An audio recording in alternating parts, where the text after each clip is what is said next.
We take pride in being a low-tax state, having no income tax. But you know, when I travel north, you end up with a lot of very inhospitable jurisdictions. Except in New England, you got this one little outpost, the live free or die state. So, thank you. And we're glad to be here in New Hampshire. We've been here all day. First time since I've been a declared candidate for president. And I think somebody like Biden, who's trying to do away with the first in the nation primary status for New Hampshire, he's doing that for his own interest. That's not the interest of our republic. And I think this is a tradition that's worked very well. So I'm happy to be participating in this, and I'm glad the Republicans are going to keep it on the calendar. Look, we know the country's going in the wrong direction. We can see it, we can feel it. We're not happy with an open border where millions of illegals are pouring in. We're not happy with an economy that's made it more difficult for working people just to make ends meet. We're not happy with an administration that's trying to kneecap our ability to produce our own energy. We are not happy with a weaponized bureaucracy that seems to go after people it doesn't like. If Hunter were a Republican, he would have been in jail by now, and we all know that's the case. We're not happy to see crime overwhelming American cities and hollowing out once vibrant localities. We are not happy when we see the woke ideology infecting so many institutions in our society. We are not happy that the federal government attempted to impose a biomedical security state on this country during COVID, and probably would have succeeded if it wasn't for states like Florida saying no.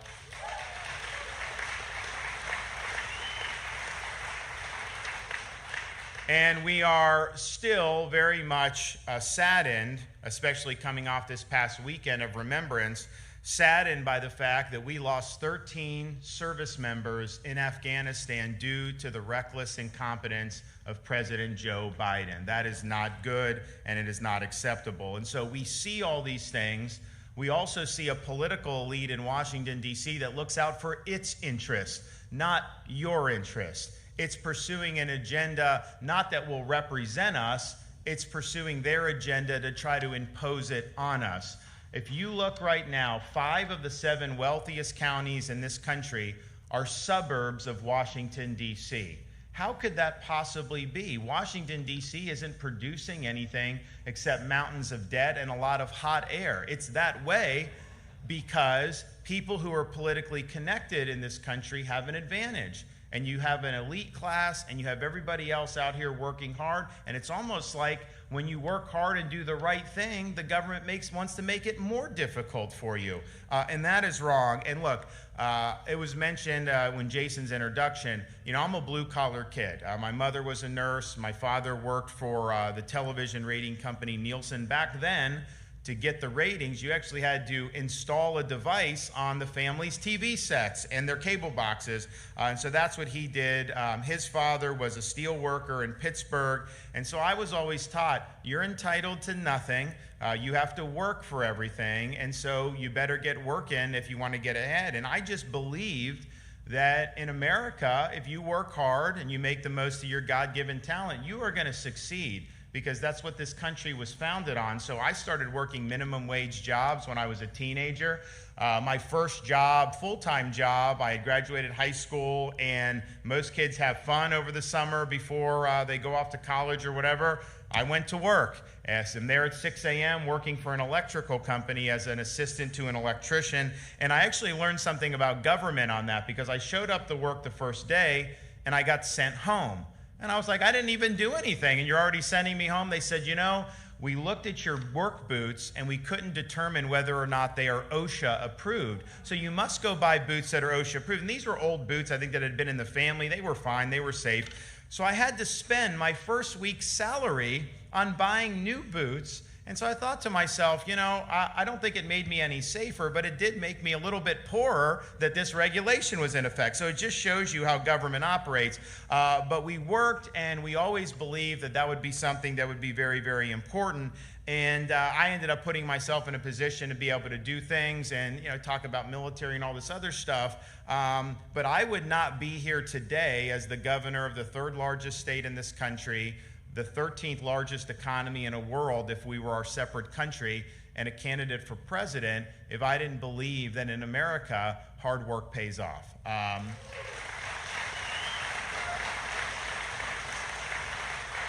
And if we lose that in this country, we are going to lose a great heritage. And so I look at the direction of our country, but I think this: American decline is not inevitable. American decline is a choice that we will make, particularly over these next 18 months. Success is attainable, and freedom is worth fighting for. And I'm running for president because I think we have it within our power to reverse the decline and restore this country to the level of greatness that we all deserve. There's a lot of things that are going to need to be done, and we have to recognize we got a lot of problems right now going on in our country.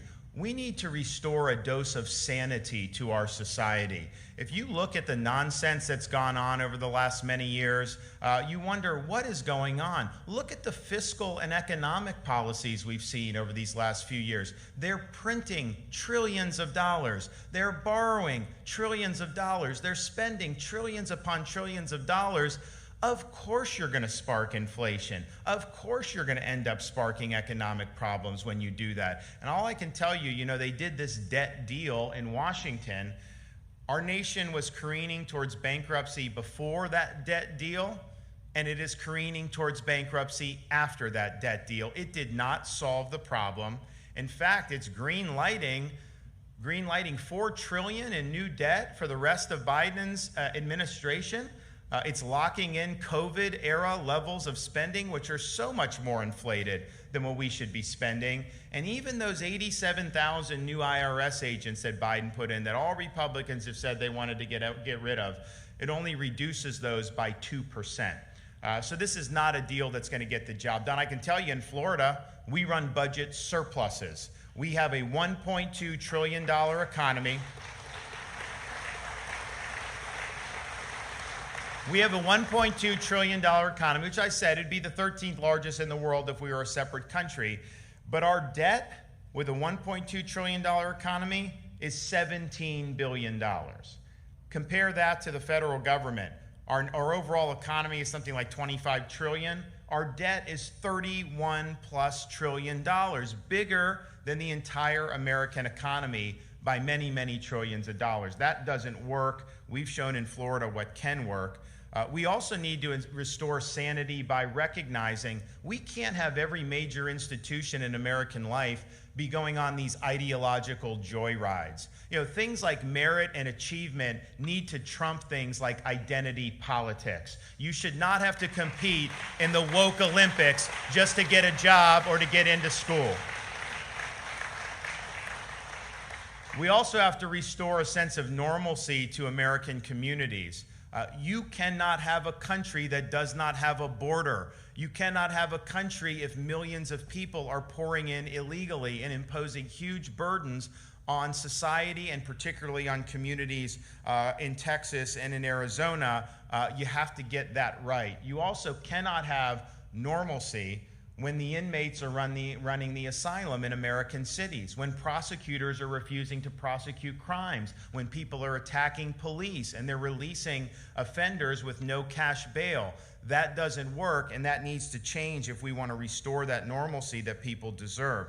We also need to restore integrity to our institutions. So I was somebody who worked hard, got in a position I could have made a lot of money, but then, this was after September 11th, I made the decision to volunteer to serve in the U.S. Navy and serve in our military. And it was something that I didn't get anything for it in terms of paying for school or any of that, but it was something that I believed in. I felt that in a time of crisis for the country, people should step up. We don't have a draft, so you just do it. And even though I would have made a lot more money doing other things, the satisfaction you get wearing the cloth of your country, serving alongside fellow patriots, and pursuing a mission that is larger than yourself, well, that's a satisfaction that money just can't buy. And so I was proud to be able to do it. I'm thankful for all the veterans out there for their service through the years who've served in our conflicts when duty called. But I look at the military today, and they're pursuing political agendas inside the military. They are alienating people by imposing, which they did for a long time, unscientific COVID vax mandates. They are driving warriors away from serving in uniform. And look at the recruiting. It's abysmal. Even at the height of the Iraq War, when you knew if you signed up for the U.S. Marine Corps, you would be on the next flight from Parris Island after training to Fallujah, Iraq, people were still willing to join because they believed in the cause, they believed in our country. Now they have a tough time recruiting people because people don't want to join a woke military. They want to join a military that's focused on the core mission of why we have the military. We also have to restore integrity to our constitutional system. The Founding Fathers created 3 branches of government: legislative, executive, judicial. They did not create a 4th branch of government, this administrative state that has grown up over many, many decades and accumulated much power that is not vested in them under the Constitution. Now, some of the most transformative policies that affect our economy and society don't even get voted on by the people's elected representatives. They get imposed through administrative rules and by bureaucrats who are nameless and faceless and who you as Americans will never have the opportunity to vote out of office. We need to return this government to its rightful owners, we the American people.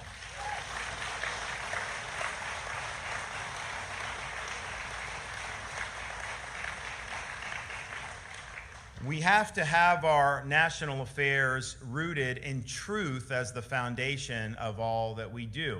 It's not my truth, it's not your truth. There is a truth, there's a true north, and we got to make sure that that is what we're pursuing as a country. And common sense can no longer be an uncommon virtue in this country. We need to tap into that and make sure what we're doing is something that passes that common sense test. And the bad news is there's a lot of work to do to get there. The good news is what we've done in Florida shows it can be done. We in Florida chose facts over fear. We chose education over indoctrination. We chose law and order over rioting and disorder. We held the line during COVID when freedom itself hung in the balance. I was not going to allow our state to descend into some type of Faucian dystopia where people's livelihoods were crushed and their freedoms were curtailed. No, we protected people's jobs, we protected people's rights, we protected people's businesses, and we made sure the school children of Florida had a right to be in school in person 5 days a week. In short, we chose freedom over Fauciism, and we were right to do so.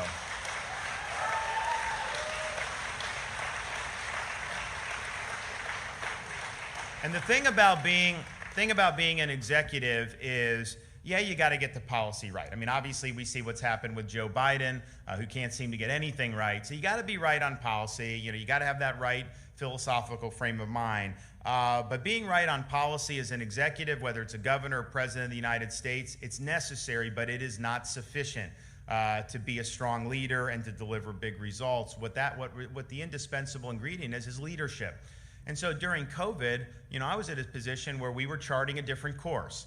We were bucking the establishment, we were bucking the bureaucracy, we were bucking the media, bucking the left, and even bucking some in our own party. And I was getting hammered every day, getting smeared, getting attacked. And I even had a lot of supporters that said, Governor, you are not long for this world politically the way you're going. You need to try to reverse course. I know you feel strongly about that you're right, but there's a political reality to this you got to recognize, and I don't think you're going to even be able to get reelected the way things are going. But you know, a leader does not put any short-term political calculation over what's in the best interest of the people that he represents. And so I resolved I am going to care more about preserving and protecting the jobs of the people I was elected to represent than I am worried about protecting my own political hide. And so however it works out, so be it.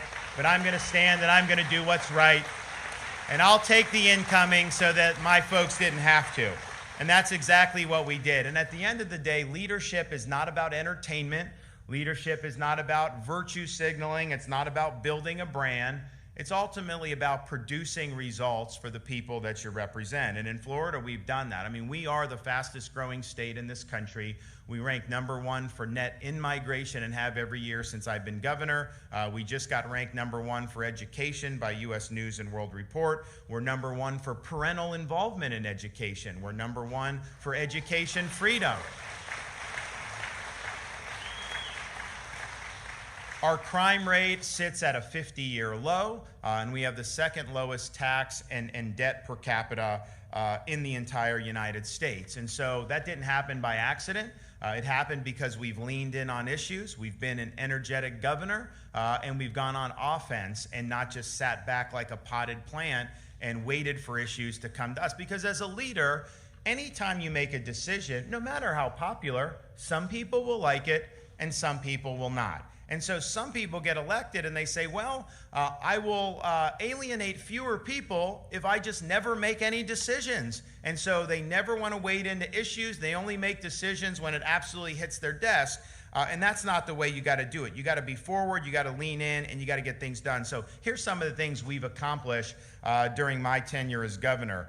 We have prohibited the purchase of land in Florida by the Chinese Communist Party and its affiliates. No farmland, no land near critical infrastructure, nothing. We have signed legislation kneecapping ESG in the state of Florida. No ESG in the pension, no social credit scores, and no woke banking that discriminates against conservative Floridians. When Hurricane Ian hit Southwest Florida, does any of you have a place in Florida or Southwest Florida? Southwest? Where? Okay, great. Yeah, that didn't get it as bad as some of the others. But so you had Ian. It was almost a Category 5, and it came through. It did a lot of damage, but probably the most spectacular images the morning after was it knocked out the bridge going to Pine Island from the mainland, and it severed the causeway from the mainland going to Sanibel Island in 3 different places. And so those were not state bridges or state roads, and so it was a local issue. So the locals are telling the residents of those islands, hey, it's going to be 6 months before we get this up and running again. You better make arrangements. This just isn't going to work. And so the residents came to me. They said, Governor, you got to help us. And, you know, sometimes in my position, some elected officials would say, well, gee, if I get involved in this, then I'm going to get blamed if it doesn't work. So some of them wouldn't have even gotten involved. But I'm like, look, I'll get involved. I mean, I'm going to help you because we can't wait 6 months. It's unacceptable. So we took over the task. I got my guys together. I said, listen, no bureaucracy, no red tape, and no excuses. I want these bridges repaired, and I want the traffic to resume as soon as humanly possible. And we do not have 6 months. So we accepted the Pine Island rebuild. And instead of it taking 6 months, we rebuilt the bridge in 3 days. And then Sanibel Causeway, we accepted it, and that took another 2 weeks after that. And so, and I've mentioned that because, you know, those guys that did that were good in Florida. And I've told the President Biden, I'll send my Florida guys to the southern border to build a border wall. Let me know. I'll do it. We got to get that done, right?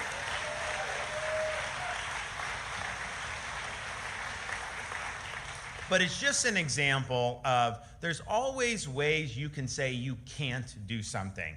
And I think the job of a leader is to find a way to get it done. And that's exactly what we did with Ian. We've also been able to enact, as Jason mentioned, historic tax relief in Florida. You know, we don't have an income tax, and I think that's the way, you know, other states would be wise to follow our lead. It's much better. So we try to find ways, how do you provide tax relief? So we did $500 million in reduction in tolls for Florida commuters.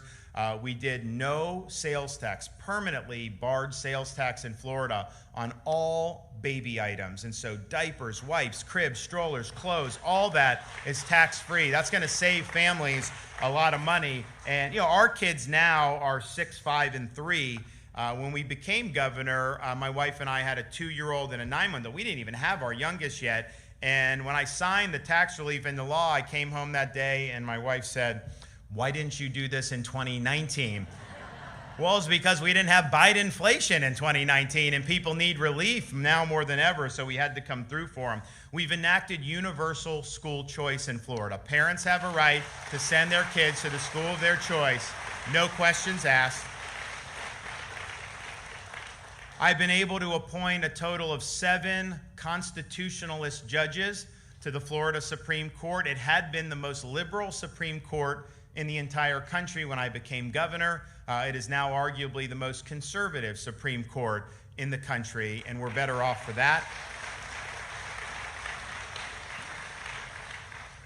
We have taken a page out of the playbook of both New Hampshire and Vermont by defending Second Amendment rights and enacting constitutional carry protections for Floridians. We've been steadfast in being tough on crime and have enacted policies to ensure that these repeat offenders are having to post bail and they're not let out with no bail, making sure fentanyl dealers are held accountable in really, really big ways. And we've even authorized the death penalty for pedophiles to hold them accountable for what they're doing to kids. We rejected outright at the outset the idea that you would ever defund police, and we passed legislation in Florida prohibiting local governments from defunding law enforcement. And instead of defunding law enforcement, Florida has enacted for 3 straight years $1,000 bonuses for every single police officer and firefighter in the entire state of Florida. And we're a big state. That's a lot of folks. We've also recognized the menace posed by left-wing prosecutors who get elected usually with big financial support from people like George Soros. They get elected on a platform of ignoring laws that they don't like, letting criminals go scot-free even when they commit very serious crimes. And what happens when they get into office and do that? Crime goes up, the community gets hollowed out, people even flee those jurisdictions. And so when we had one of those prosecutors in Florida that said he wasn't going to enforce laws in Florida he didn't like, I removed him from his post. He is gone.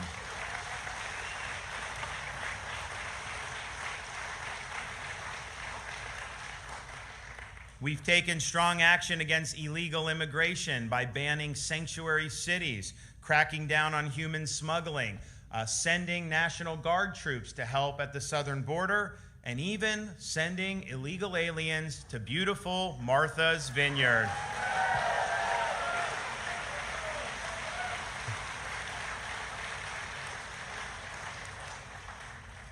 We've passed legislation prohibiting the use of a central bank digital currency in the state of Florida. If you don't know what that is, they're trying to do that. We're not going to let it happen in Florida, and as president, we'll definitely nix it. But it'd be a huge violation of your financial privacy, and it gives the government a huge amount of power if that would ever come to pass. We've also been the first state in the country to eliminate so-called DEI from our public university system. You know, they say it's diversity, equity, and inclusion, but in reality, it's ideology that they're imposing on the student body and on the professors and even on the staff. The way it's actually practiced, DEI is better understood as discrimination, exclusion, and indoctrination, and that has no part in our public institutions.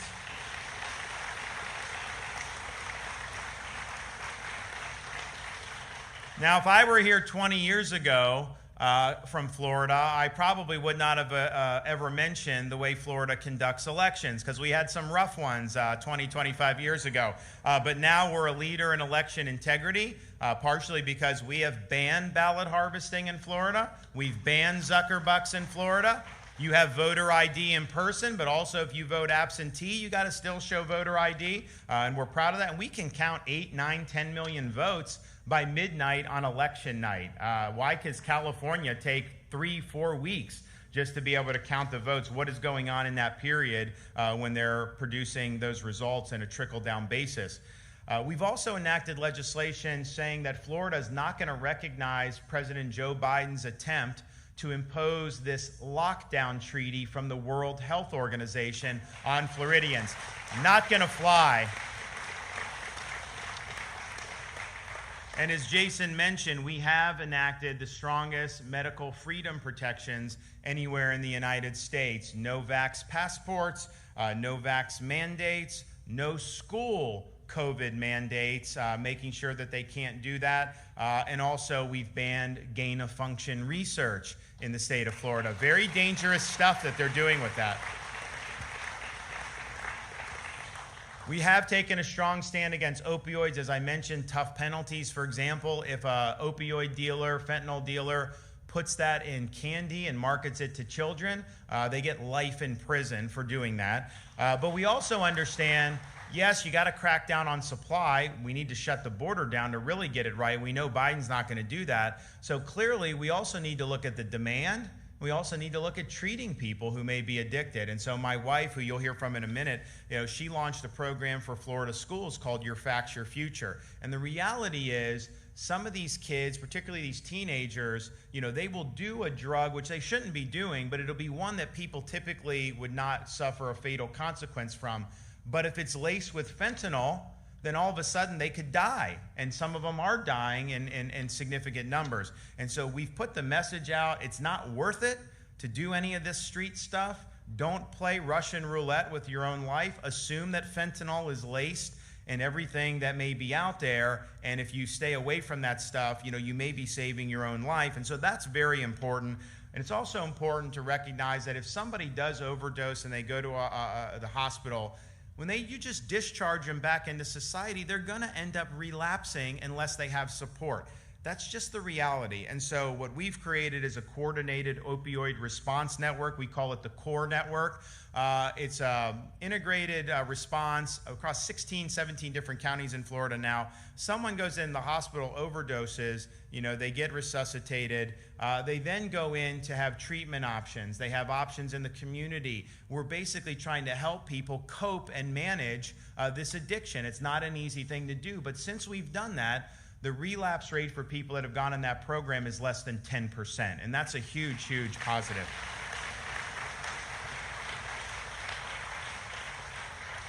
Now, of all the things we've done, one of the things I'm most proud of is we've drawn a very clear line in the sand in Florida. The purpose of our school system is to educate our kids. It is not to indoctrinate our kids with ideology.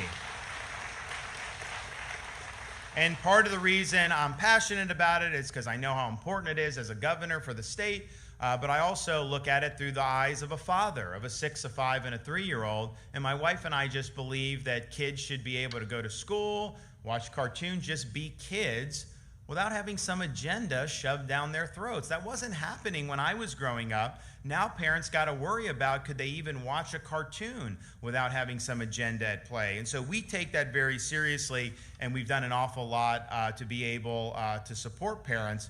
And I will talk about that in 1 minute, but since I mentioned my wife, the First Lady of Florida, I want her to come up and say a few things. And so where is she? There she is. So give her a round of applause.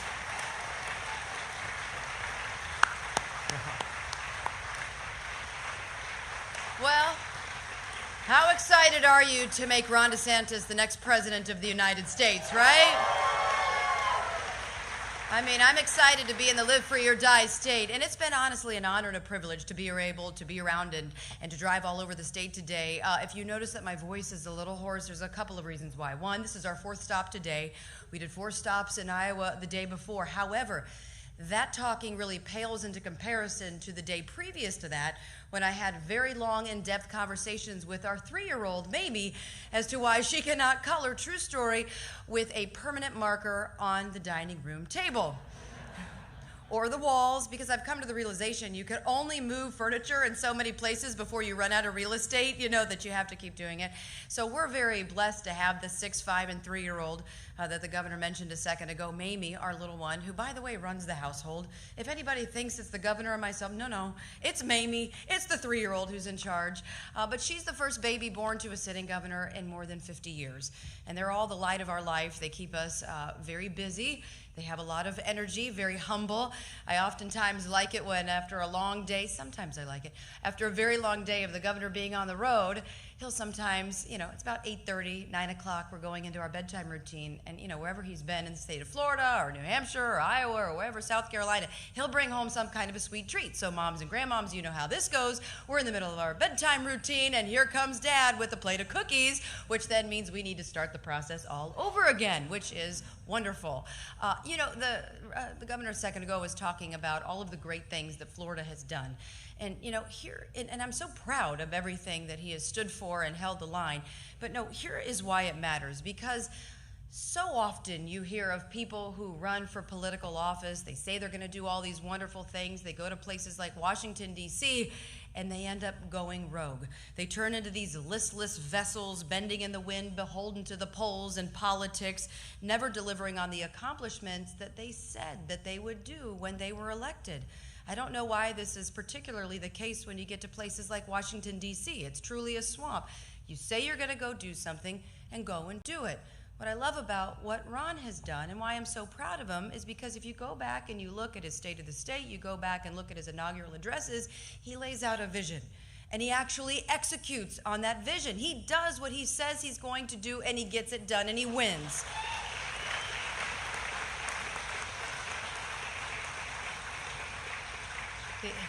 The other thing I love about him is he isn't afraid to take a few hits. If you haven't noticed, sometimes the media comes after him.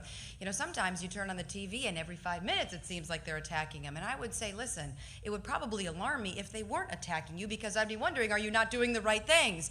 But you know what? Through all of the hits, through all the attacks from the corporate media and the left, he never changes. He never backs down. He never cowers. He never takes the path of least resistance. And this is particularly true when you saw during COVID. I mean, this played out across the world. I mean, you saw Florida was right in the limelight with everything. Every decision he made was scrutinized. But I remember sitting in the very beginning of this. By the way, we had a new baby. Mamie was born on March 26th of 2018, or 2022. Yeah,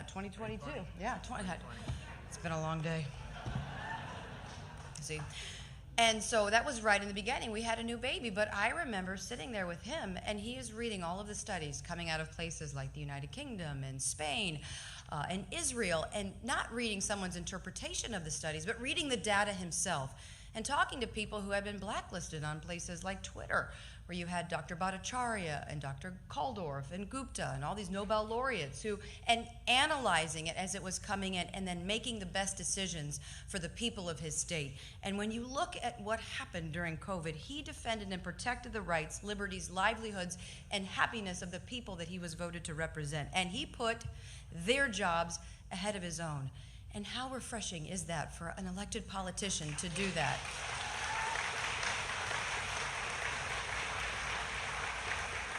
So at the end of the day, you want somebody to do what they say that they're going to do, that are going to take the hits on behalf of you, your freedoms, your liberties, and your happiness. Because what we need to do is protect and defend the idea of America. Because we want to give to our children, our 6, 5, and 3-year-old who are probably currently destroying the house, but that's okay. It's all right. As a matter of fact, I did another FaceTime with them just a minute ago. I did it last night. I did it again tonight. And they're eating popsicles on the sofa, which is fine. It's okay. We can get everything out with a sponge, just as long as they have the bowl, it's okay. But we're trying to protect their future, your children's future, your grandchildren's future. And I am so excited because I know when this guy gets into the White House, when he says he's going to do something, he's going to get it done. And we are going to show the world the best of America is yet to come. God bless you guys, and thank you.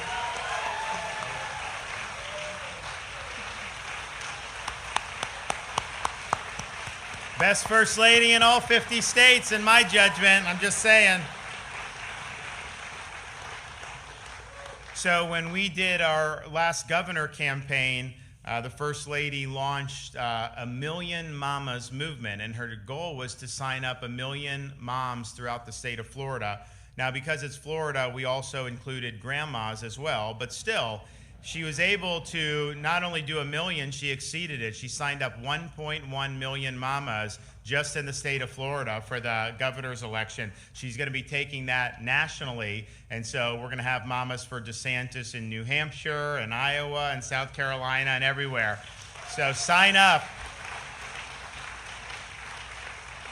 And we need to, because I think that the rights of parents really are paramount. They have a right to direct the education and upbringing of their children. They have a right to know what curriculum is being used in the schools.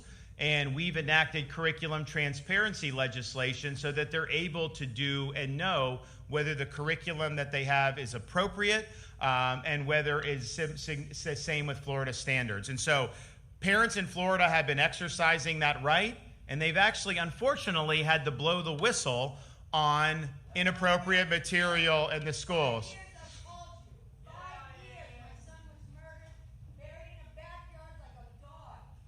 What's your name? Okay, I'll look to see what. Leave that with us. 5 years.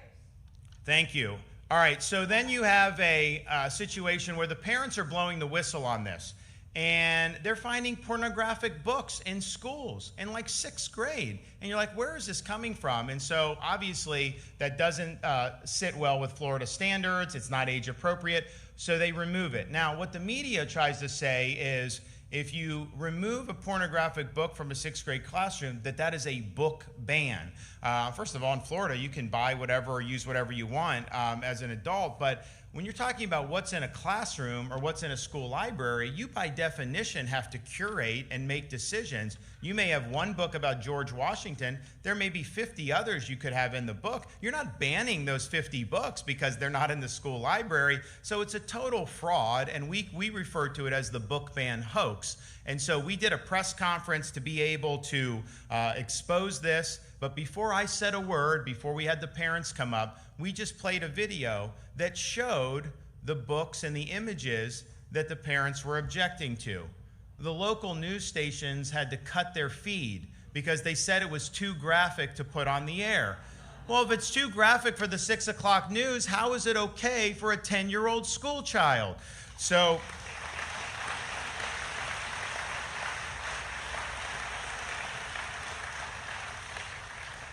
we think that that's important. We also think it's important, and we've taken action to ensure ideology doesn't overtake our classrooms. We have eliminated critical race theory in our K through 12 schools. We're not teaching kids to hate our country or to hate each other.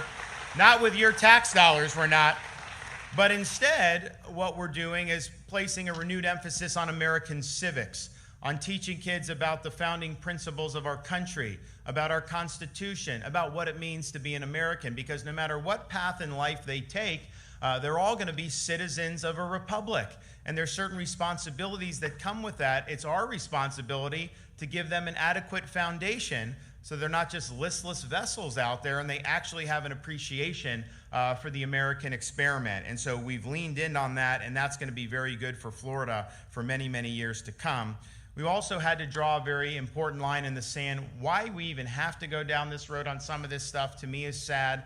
But we had to pass a parents' rights and education bill to say no gender ideology in the schools. When you're talking about a 2nd grade kid, don't teach the kid that they were born in the wrong body. That's inappropriate to do. And the parents in Florida were very happy when we did it. And this is not just like a Republican thing. There's Democrat parents, independents. They want the schools focused on academics and on the core mission of what the schools. They don't want the injection of these other things. So the parents were very happy. Now, the left was not happy. The media was not happy. And there happened to be one little company in Central Florida that wasn't happy that you may have heard of called Disney. And, you know, for all of recent Florida history, they basically called the shots when it came to policy. I mean, they effectively had a veto because if they were to weigh in, things just died. And a lot of people told me, oh, if they weigh in against this, watch out, you know, you're not going to be able to stop them. They're a freight train. Well, you know, I took an oath to support and defend the people of the state of Florida. I did not take an oath to subcontract out my leadership to a woke corporation based in Burbank, California. So we did what was right. We stood our ground, and we made sure we protected the kids of this state. And, you know, it's a type of thing. I've got some of these Republicans now that are going after me and actually siding with Disney. And look, I don't know why Disney's gone down this road. You know, when you have executives on these Zoom calls saying they want to jam the sexualization of the programming into these very young kids' stuff, that is not appropriate. That's not what parents want. I mean, obviously the company's struggling right now in a lot of different ways. And so when we see that, that's just something that we have to take a stand against. And so we did that. But the people that are criticizing us, what I just say to them is, we are going to stand for the protection of children. We are going to fight anybody that seeks to rob them of their innocence. And on those principles, there will not be any compromise. We will be firm in that.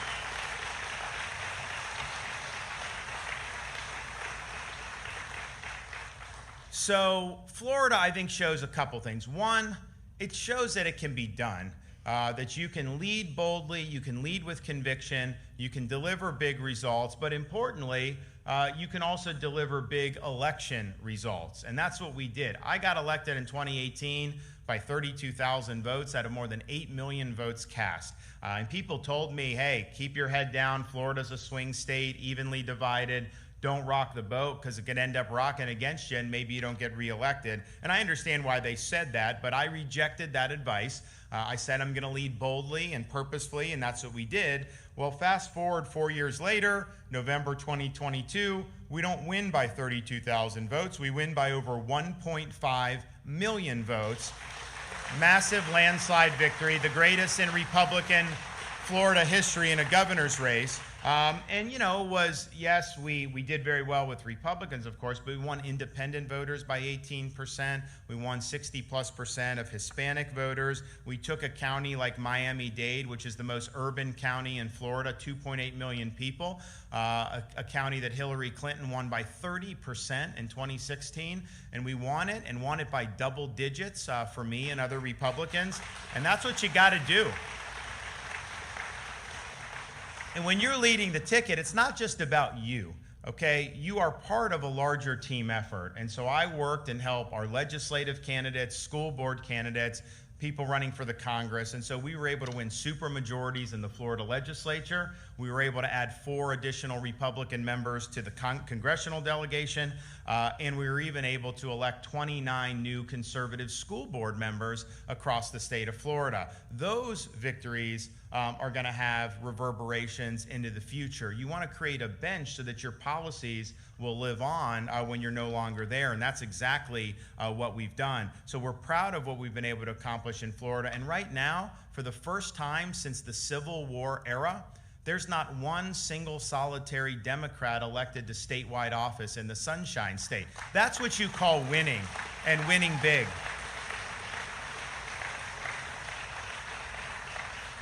But the other reason Florida, I think, is instructive, and it mirrors what the First Lady said. Look, I don't go around just popping off and making idle promises. Like, if I tell you I'm going to do something, I am going to do it. I don't say it lightly. There are times when people ask me to promise something, and if I'm not sure I can deliver on it, you know, I don't go out there and just tell them what they want to hear. And so when we say we're going to do something, you know, you can take that to the bank. You can book it, that we will be doing it. So I pledge as president, you will see energy in the executive when I'm there. We're going to go on offense. We're going to take on the big issues head on. We are going to reverse Biden's disastrous economic policies that have made it so much more difficult for families to make ends meet. We're going to get the spending in this country under control and bring fiscal sanity to Washington. We are going to make sure our economy is focused not on the largest corporations, but on the small businesses that are the lifeblood of our communities from sea to shining sea.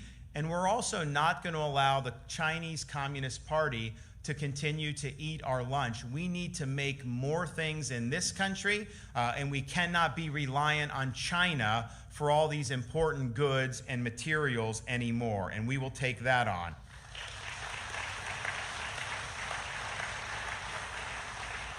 You know, as a Republican, for my entire adult life, I've been hearing about this problem at the southern border. I've heard a lot of promises about taking care of it, ensuring border security for years and years and years. And what I can pledge you to this, when I'm president, we will be the one to finally bring this issue to a conclusion. We are going to shut the border down. We are going to stop the mass migration. We are going to build a border wall. And we are going to hold the Mexican drug cartels accountable for the carnage that they have caused in these United States.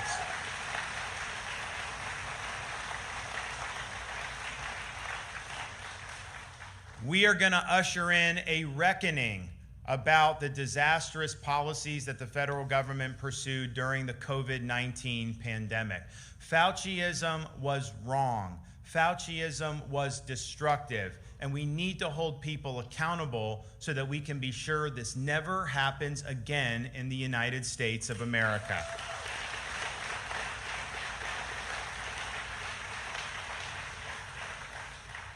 We recognize that woke ideology represents a war on truth. So as president, we will wage a war on woke. We will fight the woke in the schools, we will fight the woke in the corporations, and we will fight the woke in the halls of Congress. We will leave woke ideology in the dustbin of history once and for all.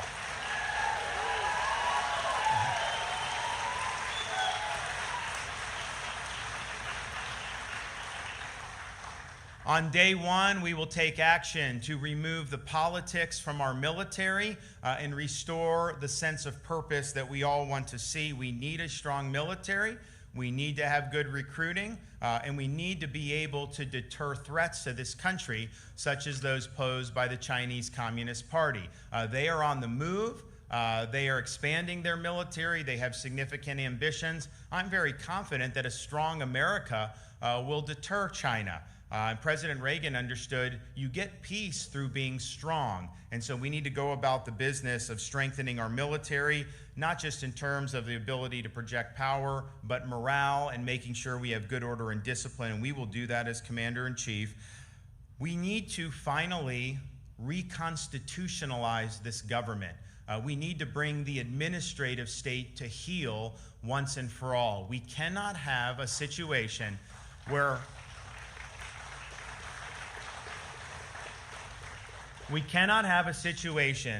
massive amounts of power have been lodged in agencies that are not constitutionally accountable in the way the Founding Fathers envisioned. And yet, that's exactly what we have now. When you talk about weaponized government is exactly what the Founding Fathers would have predicted if they thought that there would be no restraints on the growth of these agencies. All it is a reflection on human nature. They knew that power left unchecked would be abused, and so it's our responsibility to rein that in and bring it to heel. But here's the thing. This is not something you can just flip a switch on. Anyone that tells you, oh, I'll take care of it, it'll be done in 1 day or 6 months, they're selling you a bill of goods. This is a problem that has accumulated over many, many decades. And it's going to take a president that has discipline. It's going to take a president that has determination, and it's going to take a president that has a clear strategy for how you tame this big Leviathan. We will have that strategy. We will get to work on day one. And look, with me, and I don't know if this is true with other candidates, but for me, you're going to have a new FBI director on day one, which we know we need.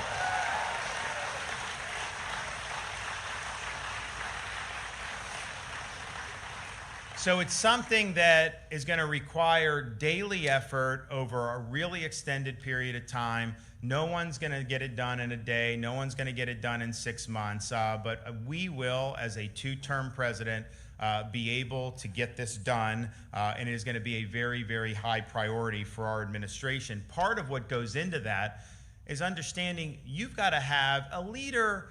Look, the president, governor, whatever executive, yes, you make the decisions, you set out the vision, and ultimately that's indispensable to the cause, but you cannot do it alone. And you have to have the humility to understand you need to have personnel surrounding you and serving in the administration that share the vision, that believe in the cause, and they're going to put the mission ahead of their own personal interests. And if you do that, you're going to have an ability to make a difference. You can't just recycle everybody from inside of Washington, D.C.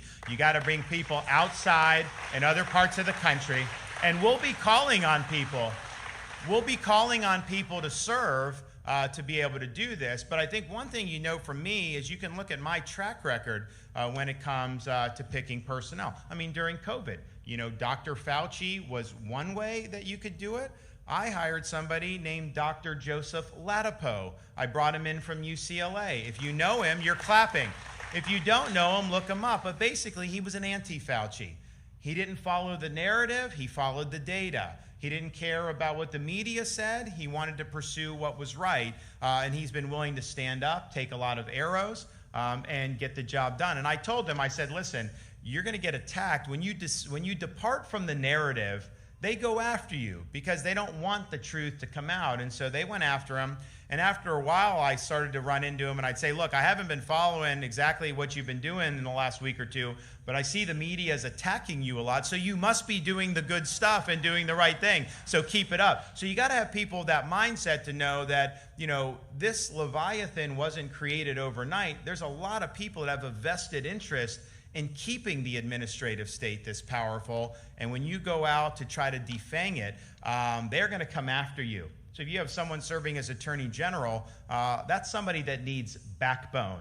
That's somebody that needs to be willing to stand in the fire, because the fire is coming the minute you start to issue and institute reforms. I'm going to call on people around the country to answer a call of service. Pick up your family for 2, 4, 6, 8 years. Come to Washington, D.C., because really the future of constitutional government depends on it. This bureaucracy has been imposing its will on us for far too long. It's about time we impose our will on it.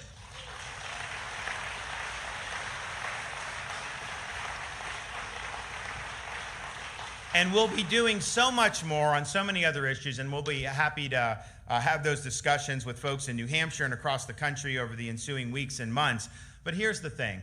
None of this stuff we talk about is going to matter one bit if you don't win. There is no substitute for victory. We have to dispense with this culture of losing that's enveloped our parties in recent years.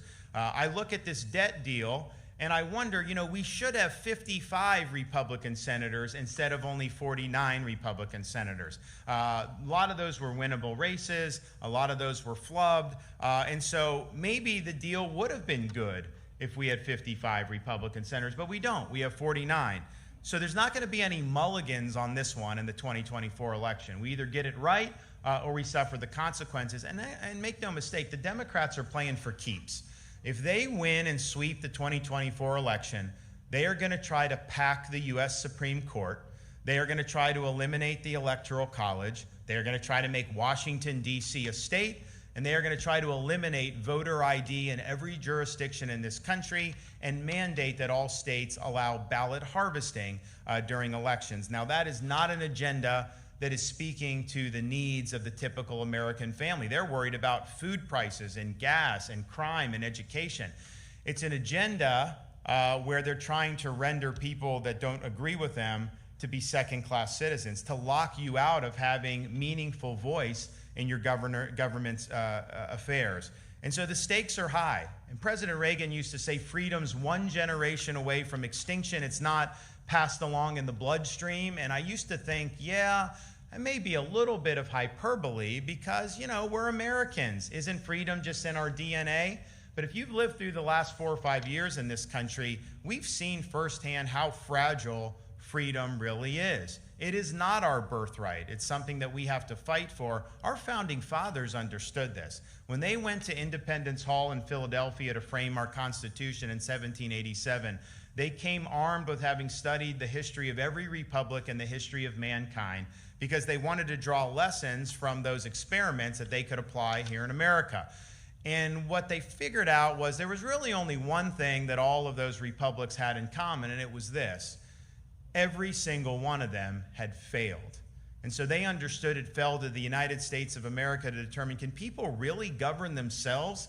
Can you have a society based on the idea our rights are endowed by God, not by the government, that we live under a rule of law, not the rule of individual men, or was mankind forever destined to live under various forms of despotism? And they understood that it would be the United States of America that would ultimately answer that question.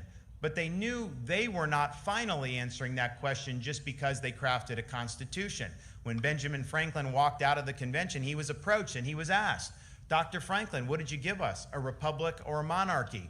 He said, "A republic, ma'am, if you can keep it. You can have the best Declaration of Independence in the world. You can have the best Constitution in the world. They do not run on autopilot. They require citizens in each generation to answer the call and to do what it takes to preserve the cause of freedom."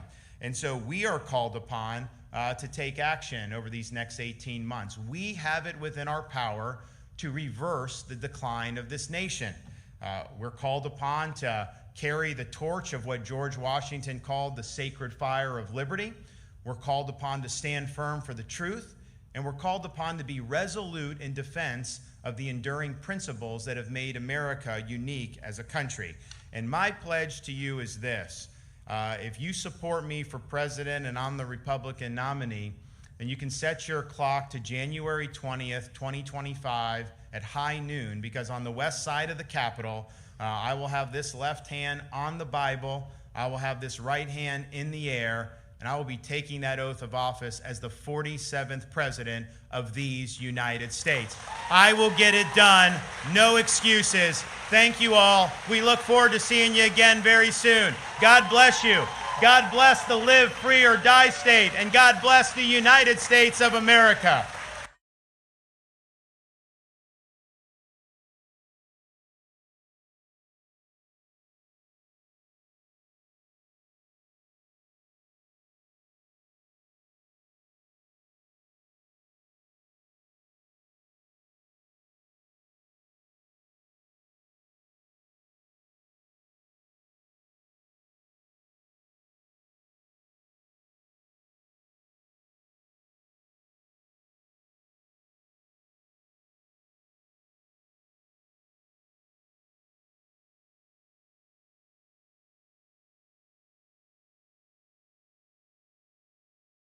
A Russian man claiming to hold top-level secrets about Russian advanced bombers has just turned up at the U.S. southern border, seeking asylum. The man claims to have been an engineer at a production facility over in the city of Kazan, and he says that he possesses top-secret information about the White Swan Tu-160, which is the most advanced bomber in the Russian arsenal. U.S. border officials, they interviewed the man, and they determined that his story was in fact credible and eventually passed him off to the FBI, who are still in the process of interrogating him right now. However, analysts have pointed out that the fact that the story was even leaked to the public is an indication that perhaps the American government is encouraging other Russians who also hold top-level secrets to also escape to America. And if you thought that was interesting, well then you should click on that button below this video and check out Epoch TV, one of the best no-censorship video platforms on the internet.